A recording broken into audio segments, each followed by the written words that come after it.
Hello, कैसे हैं आप सभी का मनीषोमेट्री यूट्यूब चैनल पर स्वागत है। बच्चों, हम लोग डिस्कस कर रहे हैं एसएससी सीजीएल पर आधारित मॉक टेस्ट पर आधारित क्वेश्चंस, 10+2 पर आधारित क्वेश्चंस और यहाँ तक कि जो आपका रेलवे का फेज 2 का पेपर होने वाला है, मेंस का जो पेपर होने वाला है उस पर आधारित जो भी क्वेश्चंस हैं, जैसे भी आपके एग्जाम्स में ज़्यादातर क्वेश्चंस पूछे जाते हैं उसी का बिल्कुल उसी तरीके का मॉक टेस्ट हम लोग लेके आते हैं और आपके सामने उन तमाम क्वेश्चंस पर चर्चा करते हैं जो आपके एग्जाम्स में पूछे जा सकते हैं। तो उसी के साथ हम लोग स्टार्ट करते हैं। मैं मनीष सर आप सभी का स्वागत करता हूं। चलिए हम लोग बात करते हैं। सबसे पहला सवाल है आज ज्योमेट्री का।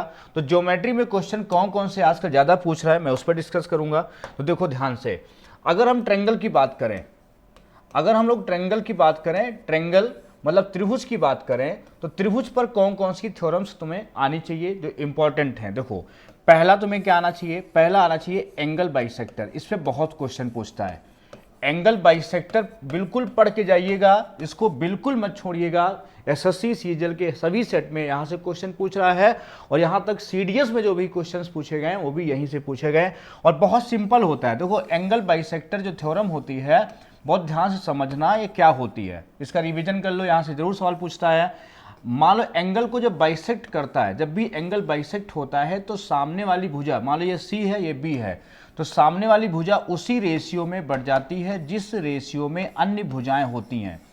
क्या होता है तुरंत याद कर लो फटाफट कि एंगल बाइसेक्टर क्या करता है, सामने वाली भुजा को उसी रेशियो में बांटता है जिस रेशियो में अदर साइड होती हैं। जैसे समझना जरा, जैसे क्वेश्चन पूछे आपसे, ऐसे पूछ सकता है कि जैसे मान लो ये एंगल बाइसेक्टर है, ये अल्फा है ये अल्फा है। अगर मान लो ये दिया 16 सेंटीमीटर, ये दिया 20 सेंटीमीटर और ये दिया है 4 सेंटीमीटर, तो बताओ ये कितना होगा।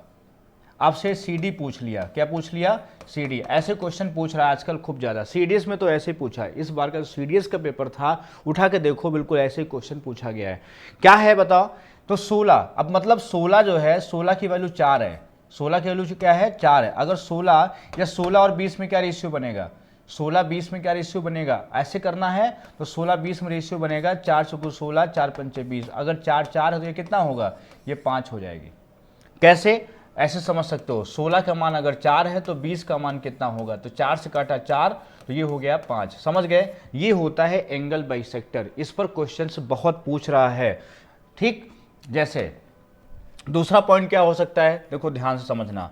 अब एंगल बाइसेक्टर जब होते हैं, देखो यहाँ अगर मान लो ये एंगल बाइसेक्टर नहीं भी होते, मान लो कोई लाइन ऐसे यहाँ पर है, 3 लाइनें, अगर ये डी मान लो है ना, ये लाइन ऐसे गई है, ये मान लो सी एफ है और ये ऐसे गई है मान लो बी है। अगर ये 3 लाइनें हैं, अब सुनो, ए डी जो है, ए डी बी और सी एफ, बहुत ध्यान सुनना, ये एंगल बाइसेक्टर हों, ये क्या हो, एंगल बाइसेक्टर हो, मीडियन हो, क्या हो, मीडियन हो या परपेंडिकुलर हो, या क्या हो, परपेंडिकुलर हो। ये कुछ भी अगर हैं, ये अगर कुछ भी हैं, तीनों में से कुछ भी हैं, तो एक थ्योरम याद रखना इसमें क्या होता है, A F upon F B. इसको याद रखना, A F upon F B. इस पर क्वेश्चन जरूर पूछता है।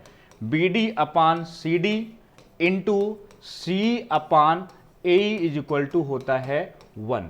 इसको याद रखिएगा, ये बात समझ गए। इस पर क्वेश्चन पूछेगा, हो सकता है ये साइड ये सब दे दे इसमें, इसको याद रखिएगा, ये इंपॉर्टेंट पॉइंट है। दूसरा अगर ये ओ पे काट रहा है, मान लो किस पे काट रहा है, ओ पे, ध्यान रखना ये तीनों में से कुछ भी है, अगर तीनों में से कुछ भी है, अगर कोई भी क्वेश्चन दे दे इस पे, तो क्या करोगे, एक ऐसे फॉर्मूले आपको बता दे रहे हैं जो आपके बहुत मतलब के हैं। तो ओ ए अपान ए डी प्लस ओ सी बटा सी एफ, इसको याद रखिएगा, प्लस ओ बी अपान ओ ई, ये बेटा बराबर होता है 2। अगर बड़ा ज़्यादा वैल्यू लिया है, ज़्यादा वाली पहले लिया है तो 2 होता है। अगर हम नीचे से लेते O D upon A D, ध्यान रखना, प्लस अगर हम ओ एफ बटा सी एफ करते, प्लस अगर हम ओ ई अपान जो है बी करते, तो ये होता 1। ये 3 फार्मूले आप बिल्कुल याद कर लो, ये लिख लो कहीं पर, इनको याद कर लो। और देखो, और आप याद कर लो, एक फॉर्मूला ये याद कर लो, एंगल बाइसेक्टर की बात कर रहा है, तो अगर ये एंगल बाइसेक्टर है तीनों, अब देखो अगर एंगल बाइसेक्टर हैं तो भी होगा, नहीं है तो भी होगा। मान लो ये ओ पे काट रहा है, ये भुजा क्या है, ए है, ये भुजा क्या है, बी है, ये क्या है, सी है। अगर आपसे कभी पूछता है ओ ए अपान ओ डी, ध्यान रखना ओ ए अपान ओ डी, अगर मान लो कभी आपसे पूछता है ओ ए अपान ओ डी, तो ये होता है बी प्लस सी बाई ए। इसको ध्यान रखना, इसको, इस पे सवाल खूब पूछ रहा है, इसको रिवाइज कर लीजिए। अगर आपसे पूछता है ये, इस पर पूछता है, ये मान लो ए बी है, भुजा सी है, अगर आपसे ओ सी बटा ये मान लो एफ है, ओ सी बटा ओ एफ पूछा, तो कैसे करोगे, इनको ऐड कर दो, बी प्लस ए अपान सी, ये मतलब इन भुजाओं को ऐड करना है, बटे में इसको कर देना है। ऐसे ही बस फटाफट रिवाइज कर लो पेपर के लिए, जो आपका एसएससी का पेपर है मेन, और जो 10+2 का जो है, और जो एसएससी का फेज 2 का, रेलवे का फेज 2 का पेपर है, उसके लिए मेंस के लिए मैंने खासकर क्वेश्चंस ड्रॉ करना जो आपसे पूछे जा सकते हैं, ठीक। और देखो ये तो हो गया एंगल बाइसेक्टर। अब मीडियन पे क्या पूछेगा तुमसे, मीडियन जो है उसमें माध्यिका में क्या पूछेगा आपसे,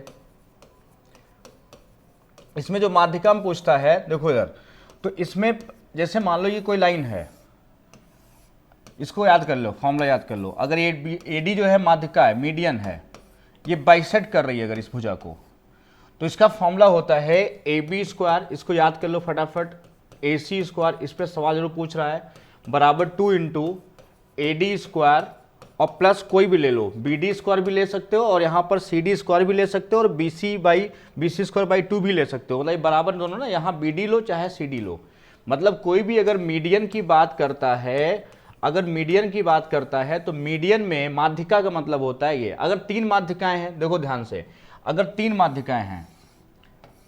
माध्यिकाएं हैं, ये ए बी सी, ये ए डी माध्यिका है, ये बी माध्यिका है, और ये सी एफ माध्यिका है, ये अगर 3 माध्यिकाएं हैं तो इसमें सभी, अगर ये अगर ये ट्रायंगल कैसा है, अगर ये ट्रायंगल ये तुम्हारा इक्विलेटरल हो जाएगा, या कोई भी ट्रायंगल हो, तो एरिया क्या होती है, ये सभी क्या होंगी, ये सभी बराबर होती हैं।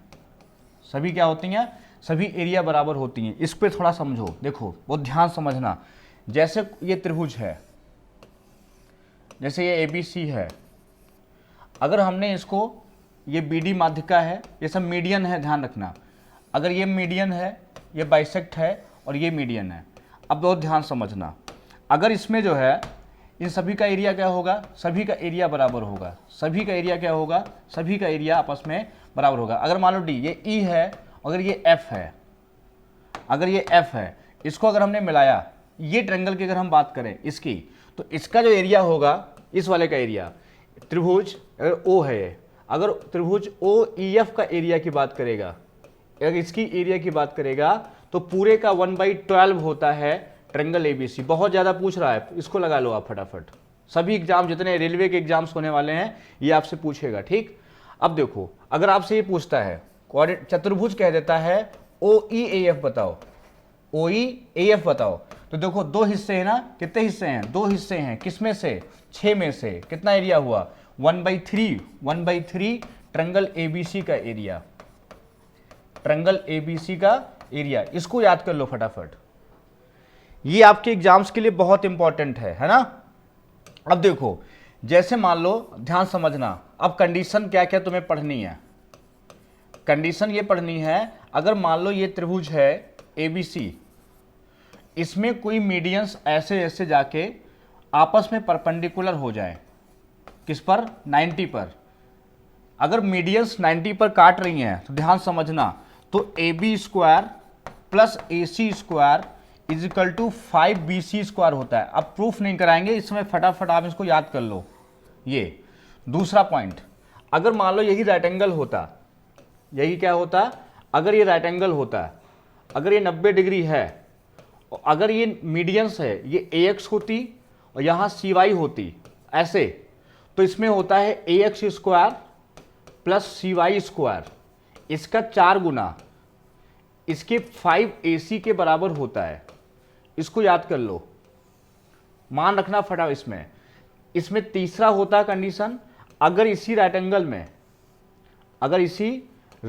में, अगर ये मीडियंस इक्वल हैं, जैसे ये AX है, अगर ये AX मीडियन और ये CY मीडियन है, अगर कह दे कि A X is equal to C Y is equal to P दे दे और area of triangle A B C पूछ ले, तो अब याद रखना 2/5 पी स्क्वायर होता है,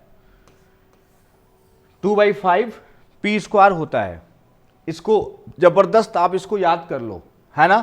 चलो इतने फॉर्मूले आप याद करो फटाफट।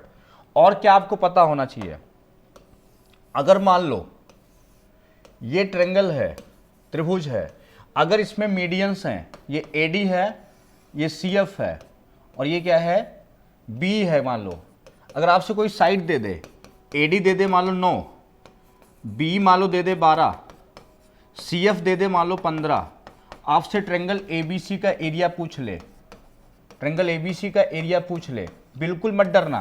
क्या करना है, मीडियंस से एरिया निकालो, इनका साइड का यूज करके। अगर मान लो ये ट्रिपलेट बना रहे हो तो 1/2 प्रोडक्ट ऑफ स्मॉलर साइड 9 गुणे 12। अगर ये ट्रिपलेट ना बना रहे हो तो हीरोन्स फार्मूला लगा देना, s into S minus A, S minus B और s माइनस सी लगा देना। s क्या होता है, a plus B plus C by 2 होता है ना। अगर ये ट्रिपलेट बना रहे हैं तो ठीक, नहीं बना रहे हैं तो इसमें क्या लगा दो, इसमें हीरोन्स फार्मूला लगा दो सीधा तुरंत, बिल्कुल वहां टाइम बर्बाद मत करना 1 सेकंड भी। तो यह कितना हुआ, 54 हुआ। अब देखो ट्रायंगल का एरिया कभी निकालना हो, जो इनका यूज करके मीडियंस से निकाल, देखो लिख लो कहीं पर, मीडियंस मतलब माध्यिका का प्रयोग करके, माध्यिकाओं का पूरा लिख लो, माध्यिकाओं का प्रयोग करके जो क्षेत्रफल निकालते हैं, जो एरिया मतलब क्षेत्रफल निकालते हैं उसका 4/3 कर देना चाहिए।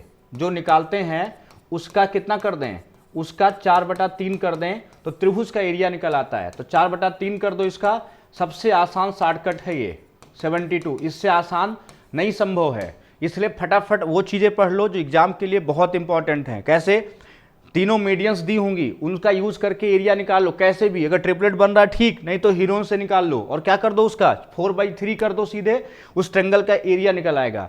राइट एंगल दिया होगा तो आपको मैंने ये बता दिया है, राइट एंगल दिया होगा ये फॉर्मूला यूज करो। ये परपेंडिकुलर हो, ये दोनों मीडियंस क्या हो, लंब हो, तो ये यूज करो। तो मीडियंस पर जो क्वेश्चन बन सकता है बता दिया, एंगल बाइसेक्टर पर जो बन सकता है मैंने बता दिया। उसके बाद अगर मान लो ये परपेंडिकुलर हैं, अगर तीनों क्या है, तीनों परपेंडिकुलर हैं, फटाफट समझ लो, तीनों अगर क्या है, परपेंडिकुलर है, बहुत अच्छा रिवीजन आपका हो जाएगा। फटाफट पढ़ो और इसको शेयर भी करो। ये परपेंडिकुलर अगर हैं, देखो यहाँ ये, तो अगर ये D है, ये E है और ये F है। अगर मान लो AD बराबर H1 है और B बराबर H2 है और CF बराबर H3 है, तो ध्यान रखना अगर कभी भी साइड पूछे A ratio B ratio C, तो ध्यान रखना 1/H1 ratio 1/H2 ratio 1/H3 होता है। कभी भी साइड का रेशियो पूछेगा, हाइट का रेशियो का उल्टा कर देना, सीधे साइड का रेशियो निकल आएगा, क्योंकि एरिया क्या होती है, कांस्टेंट होती है। बहुत इंपॉर्टेंट पॉइंट था ये। अब देखो 3 चीजें और पूछता है ट्रायंगल में, क्वेश्चन आपका इसी में फंसा देंगे पूरा। देखो अगर कोई ट्रायंगल है और तीनों भुजाएं क्या हैं, बराबर हैं, तो जो मीडियंस होती हैं ये, तो ये समझ जाना, ये कैपिटल आर होती है, ये स्मॉल आर होती है। अगर ये मीडियंस है तो आर होती है बराबर a/√3 और स्मॉल आर जो होती है वो होती है a/2√3। इसको ध्यान रखना। तो कभी पूछे इसको बोलते हैं सर्कम रेडियस, क्या बोलते हैं, इसको बोलते हैं सर्कम रेडियस, इसको बोलते हैं इन रेडियस, अंतावृत्ति की त्रिज्या बोलते हैं इन रेडियस। तो इसका रेशियो होता है 2:1 और एरिया में कभी पूछे तो एरिया में 4:1 होता है। कितना होता है, 4:1।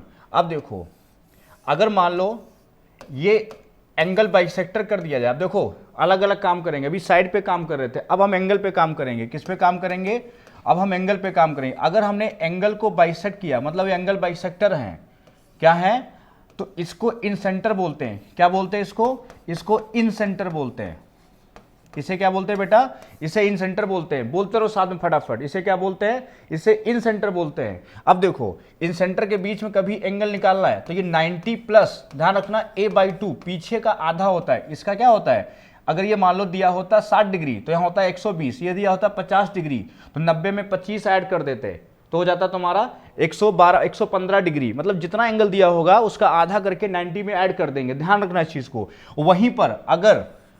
वहीं पर अगर ध्यान रखना, इसको अगर बाहर बढ़ा के अगर हम इसका बाइसेक्ट कर देते हैं बाहरी एंगल का, ये कौन सा एंगल है, ये बाहरी एंगल है, बाहरी मतलब एक्सटीरियर एंगल है, बाहरी कोण है। और ये कौन सा एंगल है, ये इंटरनल एंगल है या इंटरनल एंगल है ना, इंटीरियर एंगल है, कुछ भी कह सकते हो। ये कौन सा, ये एक्सटर्नल एंगल है, बाह्य कोण है। ये जहां काटता है बेटा ये ओ पे, तो ये होता है 9। अगर मान लो ये ABC है, क्या है बेटा, ABC, तो ये 90 माइनस a/2 होता है। दोनों में ध्यान रखना, इसमें 90 प्लस होता है, उसमें 90 माइनस होता है। ये क्या होता है, एक्स सेंटर होता है। ये कौन सा सेंटर है, एक्स सेंटर है, ध्यान रखना इसको। ये इन सेंटर, वो एक्स सेंटर, मतलब वाह्य केंद्र बोलते हैं। कभी कंफ्यूज मत हो जाना, परिकेंद्र और वाह्य केंद्र में कंफ्यूज मत होना। परिकेंद्र होता है त्रिभुज के अंदर, है ना, या प्रॉपर्टी डिपेंड करता है। और ये बाहरी एंगल का बाइसेक्ट होता है, और जो परिकेंद्र होता है वो साइड का बाइसेक्ट होता है। देखो समझो मेरी बात, 3 तरह के सेंटर होते हैं। अंतः केंद्र, बहुत ध्यान समझना, अंतः केंद्र इसको बोलते हैं इन सेंटर। क्या बोलते हैं इसको, इसको बोलते हैं इन सेंटर। दूसरा होता है परिकेंद्र, इसको बोलते हैं सरकम सेंटर। इसको क्या बोलते हैं, सरकम सेंटर। एक होता है वाह्य केंद्र, वाह्य केंद्र। ये क्या होता है, ये होता है एक्स सेंटर। अब समझो इसमें, अगर ट्रेंगल कोई भी, ये ट्रेंगल है कैसा, एक्यूट एंगल ट्रेंगल है, न्यून कोणीय त्रिभुज है, तो इन सेंटर बनता है एंगल का बाइसेक्ट, आंतरिक बाइसेक्शन। ये इन सेंटर है, ये होता है 90 प्लस a/2। ये क्या है, ये तुम्हारा इन सेंटर है। ये आई बात समझ में। अब देखो इसकी बात अगर करें तो इसका अगर बाहरी विभाजन कर दें, इसका विभाजन कर दें, तो जहां काटता है इसको बोलते हैं एक्स सरकम सेंटर, सॉरी इसको बोलते हैं एक्स सेंटर। क्या बोलते हैं, इसको बोलते हैं एक्स सेंटर। ये होता है 90 माइनस a/2। अब देखो अगर मान लो इसी में हमने भुजाओं का बाइसेक्ट कर दिया, क्या कर दिया, भुजाओं का, साइड का बाइसेक्शन कर दिया या साइड का बाइसेक्ट कर दिया, तो जिस पॉइंट पर काटते हैं, जिस पॉइंट पर काटते हैं उसे बोलते हैं क्या, उसे बोलते हैं परकेंद्र, सरकम सेंटर। तो ये सब बाइसेक्शन होता है, बराबर होते हैं, ये सब क्या होते हैं, बराबर। तो ये एंगल कभी निकालना हो आपको, ये एंगल, तो ये एंगल जो होता है ये यहां से आता है, यहां सुनो, डायग्राम दोबारा बना रहे हैं, सही देखो। जब साइड का बाइसेक्ट होता है, जिस पॉइंट पे काटता है उसे क्या बोलते हैं, सरकम सेंटर बोलते हैं। अब देखो क्या करेंगे, इसको यहां से मिला देंगे, सभी पॉइंट्स को आपस में मिला देंगे। वैसे बराबर लग नहीं रहा लेकिन बराबर होते हैं, तो ये सभी रेडियस होती है। ये तो ये एंगल क्या होता है, अगर ये थीटा होता है तो ये 2 थीटा होता है, डबल होता है, क्या होता है, दुगना होता है। इसको बोलते हैं परिकेंद्र, सरकम सेंटर। अब बहुत ध्यान समझना, अगर मान लो तीनों सेंटर एक ही त्रिभुज में है और वो त्रिभुज है इक्विलेटरल, तीनों सेंटर एक ही में है और वो त्रिभुज है इक्विलेटरल, तो समझना अगर इसका बाइसेक्ट होता है, बहुत ध्यान समझना, अगर इसका बाइसेक्ट होता है, ये इसका बाइसेक्ट होता है, ये अगर जिस पॉइंट पे काटता है उसे इन सेंटर बोलते हैं, ठीक। भुजाओं का बाइसेक्शन होता है, मान लो भुजाओं का बाइसेक्शन होता है, जिस पॉइंट पे काटता है, सपोज डैट इसको हमने मिलाया यहां, इसको मिलाया यहां, इसको मिलाया यहां, ये क्या है, ये सरकम सेंटर है। अब बाहर विभाजन जब किया, ये वाला, ये एक्स सेंटर है, ये क्या है, ये एक्स सेंटर है। ध्यान रखना बेटा बहुत ध्यान से। अब देखो यहां जो होगी, ये जो इस पे लंब होता है, बहुत ध्यान समझना, ये स्मॉल आर होती है, ठीक। और ये जो भुजा होती है, ये वाली जो भुजा होती है, ये जो भुजा होती है ये कैपिटल आर होती है, समझ गए। और यहां से जो लंब डालते हैं ये R1 होती है। तो अगर हम स्मॉल आर की बात करें तो ये डेल्टा अपान एस होती है। अगर कैपिटल आर की बात करें तो ABC अपान 4 डेल्टा होती है। अगर स्मॉल R1 की बात करें तो delta upon S minus A होती है, जिस भुजा पर होती है। अगर इस भुजा पे बात करते हैं तो R2 हो जाती, ये हो जाती डेल्टा अपान S माइनस B। अगर इस भुजा पे होती तो X सेंटर जो है R3 हो जाता, ये डेल्टा अपान S माइनस C हो जाता। आ रही बात समझ में। तो मतलब अगर हम बात करें small r into capital R into R1 तो रेशियो बनेगा 1:2:3। रट लीजिए, बहुत इंपॉर्टेंट है। इसको कह दीजिए मोस्ट इंपॉर्टेंट। ये आई बात समझ में? तो ये सब सेंटर्स होते हैं, पॉइंट्स होते हैं, और ये आपको समझ में आ गया होगा। क्लियर है? कोई किसी को दिक्कत नहीं आ रही होगी। चलो, इसके बाद तुम्हें क्या आना चाहिए? इसके बाद तुम्हें अगर बात करें तो सर्किल में कुछ थ्योरम्स आनी चाहिए। ये तो ट्रायंगल की कुछ सम प्रॉपर्टीज हो गई जो आपको आनी ही चाहिए एग्जाम्स के पॉइंट्स ऑफ व्यू से। अब देखो, सर्किल की बात करते हैं। सर्किल में दो चीजें पढ़ लो। एक तो पढ़ लो कॉर्ड। कॉर्ड कहाँ होती है? भीतर होती है। और टेंजेंट कहाँ होता है? टेंजेंट होता है बाहर। ये इसको टेंजेंट बोलते हैं। इसे क्या बोलते हैं? इसे टेंजेंट बोलते हैं। और इसे क्या बोलते हैं? इसे हम कॉर्ड बोलते हैं। ये इसे हम क्या बोलते हैं? कॉर्ड बोलते हैं। अब देखो ये चीज, अगर हम पहला थ्योरम स्टार्ट करें बिल्कुल बेसिक से, तो यहां से सेंटर होता है। ये क्या होता है? सेंटर। और सेंटर से जब इस पे हम लंब डालते हैं तो ये दो बराबर भागों में बांट देती है सबसे पहले। ठीक, ये टेंजेंट जो होती है ये सेंटर से मिलाते हैं तो ये 90 डिग्री पे होती है। ये दो चीजें जानकारी ले लो। और सबसे बड़ी जो कॉर्ड होती है वो डायमीटर होती है। ये क्या होती है? डायमीटर जो सेंटर से गुजरती है ये लार्जेस्ट कॉर्ड होती है, लार्जेस्ट कॉर्ड। और यहां पूछे तो एक सर्किल में, ये याद कर लो, एक वृत्त पर इन्फिनाइट टेंजेंट खींचे जा सकते हैं। ये पूछ सकता है आपसे, इन्फिनाइट टेंजेंट खींचे जा सकते हैं, खींचे जा सकते हैं, इन्फिनाइट टेंजेंट खींचे जा सकते हैं। ठीक, अब देखो मेन पॉइंट तुम्हें क्या याद करना है? मेन पॉइंट ये याद करना है, अगर मान लो ये सर्किल है, अगर टू कॉर्ड्स बाहर काट रही हैं, इसको याद कर लो। ये है ए, ये है बी, ये है सी, ये है डी, ये है पी। तो पहला पॉइंट इसमें याद करो, P B into P A is equal to, रट डालिए, P D into P C. अब प्रूफ करने का समय नहीं है, आप सिर्फ फटाफट इनको याद कर लो। एक दूसरा है, अगर कोई सर्किल में दो जीवाएं ऐसे काट रही हैं बाहर, एक तो इसका नाम है ए बी, दूसरा नाम है सी डी, और कहाँ काट रही हैं? पी पे काट रही हैं। तो देखो ध्यान से, अगर मान लो इसका सेंटर ये है, अगर मान लो ये वाला एंगल इसका अल्फा है, ये वाला एंगल जो है बीटा है, ये कितना है? बीटा है, और ये आपका थीटा है। अगर ऐसा होता है तो यहां थीटा बराबर होता है अल्फा माइनस बीटा बाई 2। याद कर लो, बहुत काम आएगा।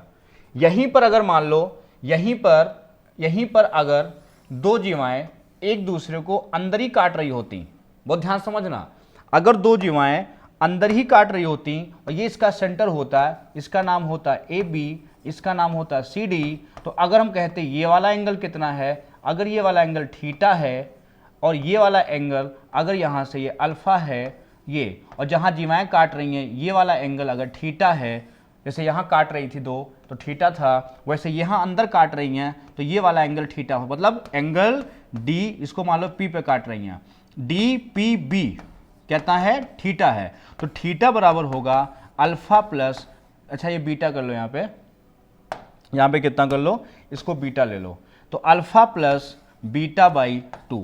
वहां क्या होता है? यहां होता है अल्फा माइनस बीटा बाई 2, और यहां क्या होता है? Alpha plus beta by 2। बात समझ गए? वहां अल्फा माइनस बीटा बाई 2, यहां अल्फा प्लस बीटा बाई 2। तो इस डायग्राम में कभी गलती मत करना। अब देखो, अगर मान लो यहीं पर दो जीवाएं ऐसे काट रही होती बाहर, ये पी पे काट रही होती, और ये तुम्हारा ए बी जीवा है और ये सी डी जीवा है। बहुत ध्यान समझना, जो जो पेपर में पूछेगा मैं तुम्हें सब बता दूंगा आज। अब देखो, यहां पे हमने इसको यहां मिला दिया, इसको यहां मिला दिया। अब देखो, अगर मान लो यहां वाला ये एंगल है, समझना, अगर ये अल्फा है, ये एंगल बीटा है, ये एंगल थीटा है, तो अल्फा बराबर होता है बीटा प्लस थीटा। ये तो अल्फा बराबर क्या होता है? Beta plus theta. ये फॉर्मूला बनता है इसमें, थीटा प्लस बीटा बराबर अल्फा, चाहे से बोलो। तो ये बहुत इंपॉर्टेंट है, इसको भी ध्यान रखिएगा आप सभी लोग। चलिए, अगर हम बात करते हैं टेंजेंट की, तो इसको देखो, अगर ये टेंजेंट है और ये कॉर्ड है, ये थ्योरम बहुत इंपॉर्टेंट है। जितनी मैं थ्योरम बता दे रहा हूं आप पढ़ लोगे, बहुत इंपॉर्टेंट है आपके लिए। तो यहां से अगर इस पर कोई भी पॉइंट ले लो, मान लो यहां सी ले लिया पॉइंट, अगर हम ये एंगल की बात करेंगे तो याद रखो कॉर्ड द्वारा टेंजेंट के बीच बना एंगल कॉर्ड द्वारा सर्किल पर बने एंगल के बराबर होता है। जितना एंगल ये होगा उतना ही एंगल ये होता है। इस चीज़ को आप ध्यान रखना, ये बहुत इंपॉर्टेंट है, मोस्ट इंपॉर्टेंट कह सकते हो, वेरी मोस्ट इंपॉर्टेंट या मोस्ट वेरी इंपॉर्टेंट, जो भी समझ लो आप, है ना। इसको ध्यान रखिएगा। उसके बाद देखो, अगर हम बात करते हैं, अगर मान लो दो सर्किल एक दूसरे को ऐसे टच कर रहे हैं तो इस पे टेंजेंट ऐसे आ सकता है। तो अगर ऐसे टेंजेंट कभी पूछता है इसकी लेंथ बताओ, तो इसकी रेडियस अगर इसमें r है और इसकी रेडियस स्मॉल r है, तो याद रखना AB इज इक्वल टू होता है, इसको रट लीजिए 2 इंटू RR, इसको रट लीजिए पूरा ये। वहीं पर अगर ये दोनों सर्किल दूर दूर हैं, एक यहाँ है एक यहाँ पर है, और फिर टेंजेंट तुम्हें बना निकालना है, और ये तुम्हारी रेडियस r है, इसमें स्मॉल r ले लो, ये डिस्टेंस d ले लो, अगर तब ये ए बी तुम्हें निकालना होता है, इसके प्रूवमेंट सब हम करा देंगे, समय आने दीजिए, अभी सिर्फ याद कर लो आप ऐसे। तो ये डी स्क्वायर होता है माइनस ये आर माइनस स्मॉल आर का स्क्वायर, यहाँ माइनस होता है, ठीक। लेकिन यहीं पर अगर ये दोनों सर्किल दूर दूर है और ट्रांसवर्स टेंजेंट की बात करें, ट्रांसवर्स की बात करें बेटा, बहुत ध्यान सुन लेना, इसकी डिस्टेंस अगर डी है, डिस्टेंस कितनी है, डी है, ये ओ और ओ डैश है, और इसकी रेडियस आर है, इसकी रेडियस स्मॉल आर है, तो इसमें जो ए बी बराबर होता है, तो ये अंडर रूट होता है डी स्क्वायर माइनस ये आर प्लस आर का स्क्वायर होती है। इसमें प्लस होता है, इसमें माइनस होता है। इसको ट्रांसवर्स बोलते हैं या तिर्यक बोलते हैं। ये तिर्यक स्पर्शी है और ये उभयनिष्ठ कॉमन टेंजेंट है। ये क्या है, कॉमन टेंजेंट है। ये क्लियर है। अब देखो, अगर यहीं पर दो सर्किल ऐसे हैं, ध्यान समझना, एक यहाँ है, अगर यहाँ टेंजेंट ऐसे गया है, अगर एक छोटा सर्किल यहाँ बना दो और इसकी रेडियस अगर स्मॉल आर ले लो, कैपिटल आर, इसमें स्मॉल आर ले लो, इसकी ले लो सी ले लो, तो इसकी रेडियस सी लिया है मैंने, तो 1/√c बराबर 1/√r प्लस 1/√r। इसको याद कर लो, ये भी बहुत इंपॉर्टेंट है, ये काम आएगा आपके। तो इतने सारे फॉर्मूले टेंजेंट के याद कर लो, इसमें एक क्वेश्चन आपका मिल जाएगा आपके एग्जाम में। तो ये सब क्वेश्चंस हैं, इंपॉर्टेंट क्वेश्चंस हैं, सर्किल पर है, टेंजेंट पर हैं और कॉर्ड पर है। ये सब आपको पढ़ना है अच्छे से। और हम लोग जो है अगर बात करें तो सबसे पहले जो क्वेश्चन लिए थे ज्योमेट्री का, उसको देखते हैं फटाफट। जितनी स्लाइड हमने पढ़ा दी हैं, ये स्लाइड आप फटाफट रिवाइज कर लो, आपके लिए बहुत इंपॉर्टेंट है, पूरी स्लाइड आपके लिए इंपॉर्टेंट है। ये अभी जो क्वेश्चन है ये क्या कह रहा, समझो मेरी बात। ये क्वेश्चन कह रहा था त्रिभुज ABC में, अब मैं आखिरी क्वेश्चन कराता हूं ये वाला, और फिर कल फिर इंपॉर्टेंट पॉइंट्स पढ़ाऊंगा आपको, रेलवे के लेकर के आपको बहुत ही इंपॉर्टेंट पॉइंट्स पढ़ाऊंगा और फिर एक दो क्वेश्चन कराऊंगा, आप टॉपिक कॉन्सेप्ट सब तैयार होगा आपका।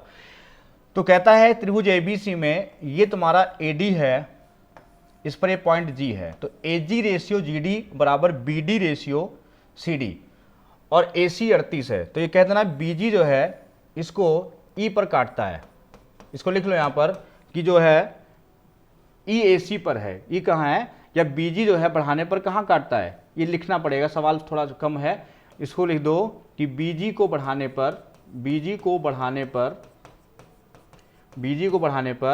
AC को E पर कट करता है, E पर कट करता है। अब देखो ध्यान समझना जरा, बहुत ध्यान समझना, बहुत बढ़िया सवाल है, अच्छा सवाल है, समझो। इसको लगाने के लिए क्या करो, ये 2 है 3 है, ये कितना है 2 है, AG और GD ये कितना है 3, ऐसे ये 2 है, ये कितना है 3 है। देखो कभी भी मैथ में ऐसे क्वेश्चन्स आते हैं तो आप क्या करो, वहां पे बैलेंसिंग सीख लो। बैलेंसिंग मतलब जो आपने पढ़ा होगा, हाई स्कूल में पढ़ा होगा, द्रव्यमान संतुलन का नियम। उसमें क्या होता है, जैसे मान लो यहाँ पर देखा आपने कि यहाँ पर कोई वेट लगा है W1, यहाँ वेट लगा है W2, अगर इसको बैलेंस करना है, ये दूरी अगर x है ये y है, तो आप जानते हो x W1 बराबर होता है y W2। इसी पर हम लोग न्यूमेरिकल लगाते थे, जितने भी उत्तोलक पर थे या शीशा जो झूला वाला होते थे सवाल, हाई स्कूल में 9th में खूब न्यूमेरिकल हैं, लगाया होगा। तो कैसे करेंगे देखो, तो यहाँ का ये डिस्टेंस कितनी है 2 है, और यहाँ सम कितना हो रहा है 3 2 5 हो रहा है, इसका बैलेंस 3 2 5 हो रहा है, और ये यहाँ से 2 हो रहा है। मतलब होता क्या है समझो, अगर यहाँ पर जो है W1 है तो यही W1 यहाँ काम करता है, अगर यहाँ W2 है तो यही W2 यहाँ काम करता है, समझ गए ना। और जो यहाँ की डिस्टेंस है ये वाली, ये यहाँ काम करती है और ये डिस्टेंस है वो यहाँ काम करती है। तो समझ लो ये डिस्टेंस जो है 2 वो यहाँ काम करेगी और यहाँ इसका सम भी काम करता है, इसका टोटल सम भी काम करेगा यहाँ पे। तो अगर हम W की बात करें तो W बराबर होता है W1 प्लस W2, या F बराबर F1 प्लस F2 ज़्यादा सही रहेगा, फिजिक्स में पढ़ा होगा आपने। तो यहाँ देखो 2 है, यहाँ 3 2 5 है, तो 5 है और 2 10 करना है, तो यहाँ 4 कर दिया, यहाँ 6 कर दिया। अब यहाँ 5 कितना हुआ 10 हो गया, तो इसको 10 कर दिया, 2 पंचे 10, ये 15 हो गया। तो यहाँ कितना हो गया 6 4 10 हो गया, ये 10 यहाँ चला गया, ये 10 कहाँ चला गया, ये 10 ऊपर चला गया, ये 10 कहाँ चला गया, ये 10 यहाँ आ गया। अब देखो ये 10 आ गया और तुम्हें दिया क्या है, AC दिया है पूरा, AC दिया है पूरा, मतलब ये वाला पॉइंट भी चाहिए। तो ये 4 है, तो यहाँ ये 4 हो गया, कितना हो गया 4, तो 10 4 कितना हो गया, 10 4 हो गया 14, और 14 का मान कितना है 38 है, और हमें AE का मान चाहिए इसका। तो मतलब यहाँ से ये 4 हो जाएगा और यहाँ से क्या हो जाएगा, ये 10 हो जाएगा। तो हमें 4 का मान चाहिए, तो 2 दूनी 4, 2 सती 14, लगभग आएगा आंसर 38। इसको दोबारा हम फिर से देखते हैं एक बार, देखो ध्यान से जरा, एक बार इसको फिर बनाते हैं। 2:3 है, AC 38 है, AG रेशियो GD और BD रेशियो CD। चलो बनाते हैं, देखो इधर जैसे हम इसको बनाते हैं, इसको जैसे बनाते हैं समझना जरा। ये क्वेश्चन इस तरह का है, त्रिभुज ABC, बहुत ध्यान समझना। अगर ये तुम्हारा D है और ये तुम्हारा G है और ये तुम्हारा E है और AC बराबर दिया है 38 सेंटीमीटर और हमसे AE निकालना है, और इसका रेशियो जो दिया है AG रेशियो GD बराबर BD रेशियो CD बराबर 2:3, मतलब ये 2 है, ये 3 है, ये 2 है, ये 3 है। आइए बैलेंस करते हैं। यहाँ इसका सम कितना है 5, यहाँ कितना हो रहा है, ये 5 हो रहा है, और यहाँ 5 जो है वही यहाँ होना चाहिए, ये जो 5 है वही यहाँ होना चाहिए, मतलब इसको बराबर करते हैं। जब इसको हम 10 करेंगे, ये 10 कभी होगा जब यहाँ 4 होगा और यहाँ 6 होगा, ठीक। अब ये 10 यहाँ हो गया, ये 10 हो गया, तभी ये यहाँ आएगा, ये 3 है तो ये कितना हो गया, ये 6 हो गया, ये कितना हो गया, ये 3 हो गया 6, अगर ये 2 सॉरी ये 15 हो गया, कितना हो गया, ये तुम्हारा 15 हो गया। अगर 2 10 है, 3 कितना हो गया 15 हो गया। अब ये जो डिस्टेंस ये 15 है वो यहाँ काम करेगी 15, और जो ये 10 है वो यहाँ काम करेगी, समझ गए। अब ये तुम्हारा जो 4 है ये यहाँ काम करेगा, और जो 4 यहाँ, ये डिस्टेंस यहाँ काम करेगी, और ये जो 15 है यहाँ काम करेगा, ये 4 है यहाँ काम करेगा, ये ऐसे काम करता है। तो 15 4 कितना हो गया 19, 19 की वैल्यू कितनी है 38, 1 की वैल्यू है 2। अगर हमसे पूछा AE मतलब 4 की वैल्यू तो हो जाएगी 8 सेंटीमीटर, कितनी हो जाएगी 8 सेंटीमीटर। इसको बैलेंसिंग बोलते हैं, ये हम आपको कल और सिखा देंगे। ऐसे बहुत सारे क्वेश्चंस, एक एग्जांपल लेते हैं फिर आप कोशिश करिए। जैसे मान लो ये क्वेश्चन है, आपसे कहता है त्रिभुज ABC में, और कहता है ये AD है और ये B है, ठीक है। आपसे कहता है और ये CF है, ये क्या है CF है। आपसे कहता है कि AD, ये O पे काट रहे हैं मान लो, तो OA रेशियो अगर OD देता है मान लो 3:2 दे दिया, और OB रेशियो OE बराबर 1:3 दे दिया, और आपसे पूछ लिया OC रेशियो OF। वैसे तो मैं इसका सूत्र लिख चुका हूँ, याद होगा, ये अपान टोटल, ये अपान टोटल, ये अपान टोटल बराबर 2 होता है। उस पर भी लगा सकते हो, लेकिन अब मान लो इसको लगाना है तो कैसे करोगे, देखो तो इसको 3 और 2 बोल दो, और OB मतलब इसको 1:3 बोल दो। वैसे 3:1 कर लो, इसको 3:1 कर लो, इसको 3 कर लो, तो यहाँ 3:1 कर लो। अब देखो इसका सम कितना हो रहा है 3 2 5, यहाँ पर 5 हो रहा है, इसका सम कितना हो रहा है 3 1 4। सम क्या होना चाहिए, सम होना चाहिए कांस्टेंट, क्या होना चाहिए, सम कांस्टेंट होना चाहिए, मतलब बैलेंसिंग कांस्टेंट होनी चाहिए, तभी एक पे काटेंगे। तो 3 2 5 और 3 1 4 बराबर कब होगा, जब 20 होगा, बराबर कब होगा, जब 20 होगा। तो 3 2 5 को 20 करेंगे, तो 3 2 5 की वैल्यू 20 है, 1 की वैल्यू 4 हो जाएगी, तो यहाँ कितना 12, यहाँ 12 और यहाँ कितना 8 हो जाएगा। क्लियर है। अब देखो अगर हम इसकी बात करें तो यहाँ 3 1 4 5 5, तो ये कितना हो जाएगा 15 हो जाएगा, और ये कितना हो जाएगा 5 हो जाएगा। अब देखो सब क्लियर हो गया। अब यहाँ का सम कितना है 20 है। अब देखो हमको ये चाहिए, इसके लिए क्या होगा, मैं अगर ये 8 है तो यहाँ 8 हो जाएगा, हाँ या ना, ये 8 है यहाँ हो जाएगा। और अगर हम इसकी बात करें, ये कितना है तुम्हारा 15, ये 5 है तो यहाँ ये 5 आ जाएगा, ये तो कुल कितना हो जाएगा 8 5 यहाँ 13 हो जाएगा, और जो 13 है ये वाला यहाँ का होगा, तभी तो ये डिस्टेंस जाके यहाँ बैलेंस होगी। अब ये पूरा 20 है तो ये 7 हो जाएगा, तो रेशियो आ जाएगा 13:7। इसको एक बार और कोशिश करना, धीरे धीरे समझने की कोशिश करना, और कल हम लोग इस पर फिर और सारे क्वेश्चंस करेंगे। और ये इंपॉर्टेंट क्वेश्चंस हैं, आप ऐसे क्वेश्चंस पढ़ते रहिएगा। हम लोग कल मिलते हैं फिर नए सवालों के साथ। धन्यवाद।